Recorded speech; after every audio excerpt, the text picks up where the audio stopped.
भारतीय communist party पश्चिमी चंपारण के जिला कार्यालय बलिराम भवन में पार्टी की 97वीं स्थापना दिवस मनाया गया।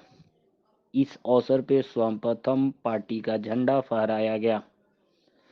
स्थापना दिवस के अवसर पर जिला के वृद्ध साथी रंजीत गिरी ने झंडोत्तोलन किया।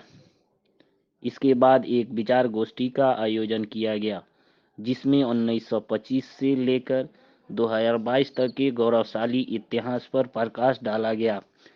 देश में वर्गीय संघर्ष को तेज करने तथा नफरत की राजनीति को समाप्त करने के लिए संकल्प को दोहराया गया। इस अवसर पर पश्चिमी चंपारण के भारतीय कम्युनिस्ट पार्टी के गौरवशाली इतिहास पर प्रकाश डालते हुए राजनेता अहमद अली ने बताया कि पश्चिमी चंपारण में सैकड़ों गांव पार्टी के द्वारा बसाया गया है। दर्जनों साथियों के शहादत से पार्टी को यह मुकाम प्राप्त हुआ है।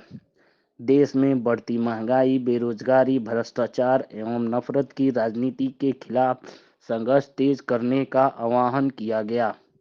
इस अवसर पर चंद्रिका प्रसाद, बबलू दुबे, राधा मोहन यादव, हरिशंकर शाह, योगेंद्र शर्मा, एनडी तिवारी, ज्वालाकांत द्विवेदी, योगेंद्र शर्मा, तारिक अनवर, शिवजी राय, तारकेश्वर सहनी, राजेश्वर ठाकुर, पीताम्बर शर्मा, ध्रुपनाथ तिवारी, गिरजाशंकर ठाकुर, बहादुर महतो, केदार चौधरी, कृष्ण नंदन सिंह भुटकुन, रवीश गिरी आदि साथियों ने विचार रखे। अंत में वामपंथी, धर्मनिरपेक्ष एवं जनवादी शक्तियों को मजबूत करने का फैसला लिया गया।